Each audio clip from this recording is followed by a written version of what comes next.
السلام عليكم أعزائي المستمعين عزيزاتي المستمعات. طب والله ليكم وحش. أهلا بكم في أول حلقة من الرمضان إديشن لفروت بودكاست. طبعا بما إننا في رمضان فكل سنة وانتم طيبين أولا، وثانيا بقى ما ينفعش موسم زي ده ما نتكلمش عن رمضان في مصر. انت بتسمع الحلقة دي دلوقتي على يوتيوب، فما تنساش تعمل لنا لايك وكومنت وتشترك على قناتنا الجميلة هوت سبوت ميديا وتفعل زرار الجرس. ها لو انت بتسمعني دلوقتي بعد الفطار فكوباية شايك وتعالى، ولو بتسمعني قبل الفطار فصوما مقبولا يا حبيب قلبي. طبعا يا مستمع الجميل، رمضان في مصر حاجة تانية.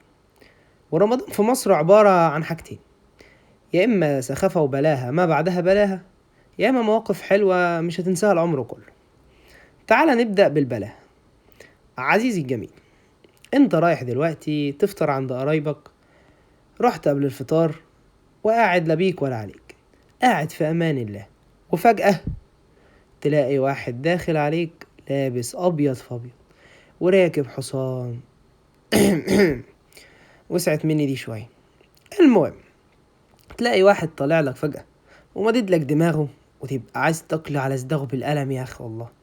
وتلاقيه بيقول لك: ازيك يا حميدة، زي كل سنة. لا يا عم سعدة، يا الله يرضى عليك، روح اعمل السلطة تقرفناش، روح اتكل على الله، اتكل على الله. طبعا يا مستمع الجميل، ما ننساش أحد أهم وأعرق التقاليد المصرية، واللي أكيد أنت عشتها بما إنك مصري أصيل، وهي خناقة قبل الفطار. تحس يا أخ والله رمضان ما بيبقاش ليه طعم كده من غير خناقات قبل الفطار دي. تقعد تسلك بقى، تلاقي الكرسي بيتحدف يمين وترابيزة بتتحدف شمال ربنا يجعلنا من المسلكين فيها دايما، وربنا يخلينا بتوع الميكروباصات اللي بيتخانقوا مع بعض دول. المهم، إذا كنت يا مستمع الجميل طفل مصري أصيل، فأكيد أنت جربت إنك تكون من العيال اللي بتطص الناس في العربيات بالبلح والعصير دي. العيال دي أفطرت صايمين يا لهوي ما يتعدوش، بس أفطرتهم مش على أكل، لا يعني والله الواحد بيستحي يقول هم فطروا عليا. اللي هو يا اسطى يعني ما تداني بالذوق، يعني ليه لازم تلوشهم في دماغي؟ يعني ليه لازم تجيبهم في دماغي اللي خلفوني؟ يعني ما تدومني بالذوق كده، اتفضل يا عم واقول لك الطفل كيوت وروح يا حبيبي ربنا يسترها عليكم. انا مش فاهم ليه بس يعني. والله عال نصح قوي، يعني ربنا يحرسهم، ربنا الحمد لله ان الواحد كبر والله. نيجي بقى مستمع جميل لأسوأ شيء في رمضان. طبعا كلامنا الجاي ده مش للخريجين، يعني انتم السابقون ونحن بكم لاحقون، وربنا يكتبها لنا زي ما كتبها لكم يعني. بس الكلام الجاي مش ليكم، حبايبنا الدكاترة والمدرسين.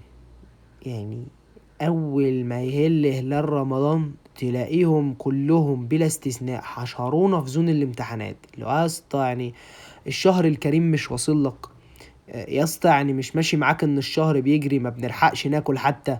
اللي هو ليه تزنقني اقعد اذاكر لك 2 مليون شابتر عشان امتحن امتحان بدرجتين ونص؟ اللي هو يعني انا شخصيا عندي كميه ميد ترم وعملي في رمضان تقولش اسمي ليه ما اعرفش. اللي هو بس مش هكمل عشان الانسان عايز يعدي السنه على خير. فيعني ربنا يهديكم، ربنا يهديكم، وربنا يكرمني واتخرج وانا قوايا العقليه لسه فيا من اللي بشوفه ده.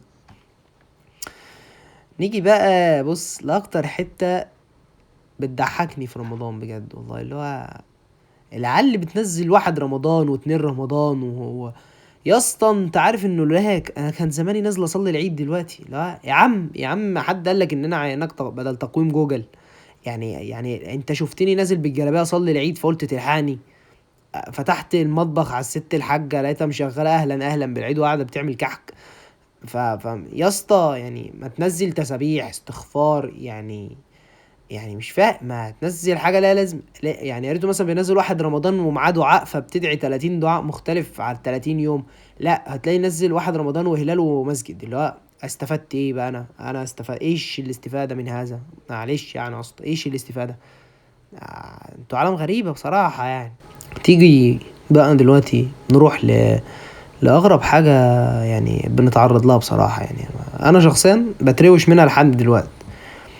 العيال اللي بتضرب صواريخ بس دي انا عايز افهم حاجة واحدة: هي العيال دي سابقه بالزمن يعني، والله بجد يعني. رمضان بتاعهم سابق رمضان بتاعنا، انا مش فاهم بصراحه. يعني انا على ايامي كنا بنفرقع الصواريخ دي في العيد، وكنا بنفرقعها تاني يوم العيد، اللي هو اول يوم احنا رايحين عند قرايبنا في الصواريخ، فخلاص تاني يوم لما نخرج بنشتري صواريخ ونفرقع. لا، ده من اول 2 رمضان العيال شغاله تحت البيت صواريخ وقنابل. وبقى ايه يعني السنه دي شادين حيلهم في الصواريخ، جايبين صواريخ بتطرقع يعني تقولش في تفجير حاصل قدامنا. اللي هو مش فاهم بصراحه، الموضوع ده مستحدث بالنسبه لي. يعني مش معقول انا كبير في السن للدرجه دي ان الموضوع غريب. انا اللي هو من بالظبط من 5 سنين كنا بنفرقعها تاني يوم العيد. مش معقوله يعني من 5 سنين عدوا بقت بتتفرقع في 2 رمضان يعني.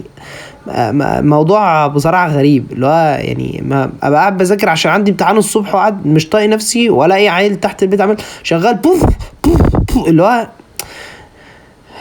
الله يسامحك الله يسامحك، هتضيع صيام رمضان عليك. يعني هو ده اقصى حاجه ممكن الانسان يقولها. المهم يا مستمعي الجميل، انا بقول كفايه بقى لها لحد كده. بص يا مستمعي الجميل، قبل ما اقول لك اللي انا عايز اقوله لك، عايزك تعرف حاجه واحده بس. انا مش شيخ، انا بس جاي احاول اساعدك وعينك وعين نفسي، وافكرها قبل ما افكرك بان الشهر ده مش زي اي شهر هيعدي علينا. بص يا مستمعي الجميل، رمضان ده شهر انا كفارس بعتبره سول تشارجر.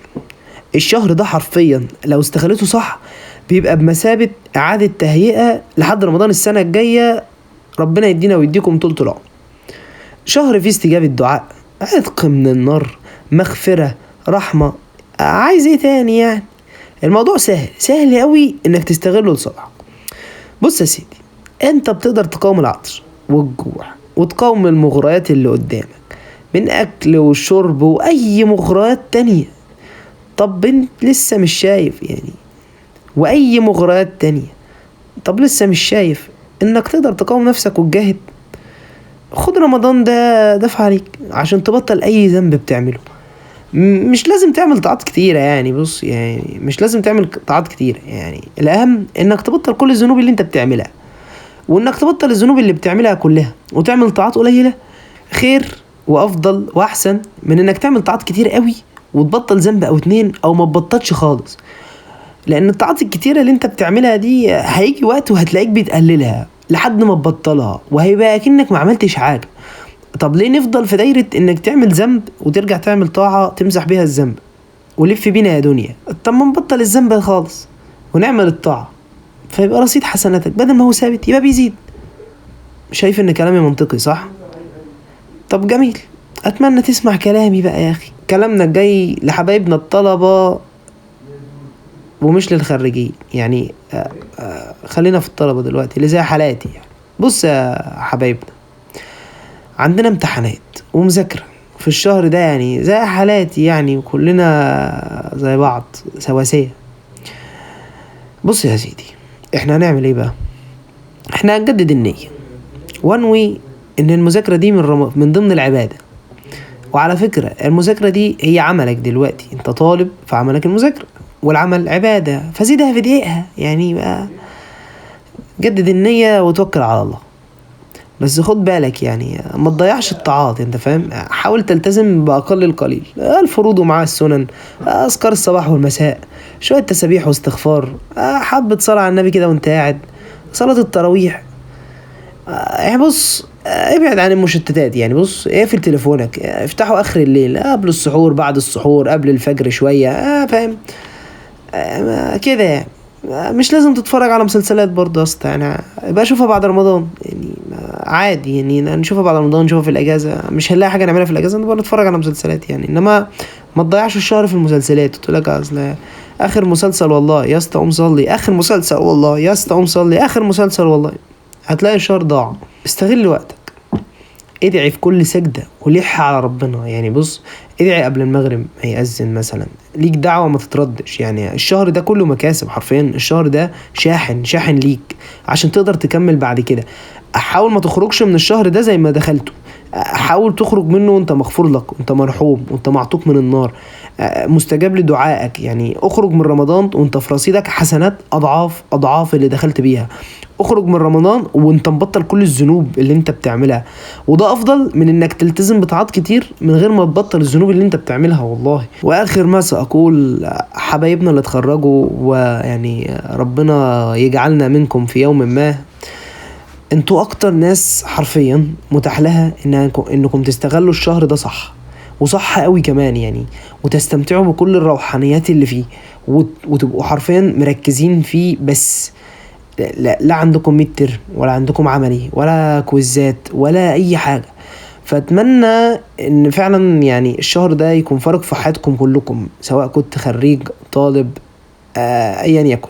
نتمنى فعلا رمضان 23 يكون هو الشهر اللي انت اتغيرت فيه للأحسن، وتكون يعني بداية خير لينا وعلينا وليكم كلكم. وبس كده، دلوقتي وصلنا لنهاية حلقتنا. ما تنسوش تعملوا لنا لايك وسبسكرايب للقناة عشان تسمعوني يعني وكده، وفعلوا زر الجرس عشان اول ما ننزل فيديو تتفرجوا علينا. ورمضان كريم وكل سنة وانتم طيبين.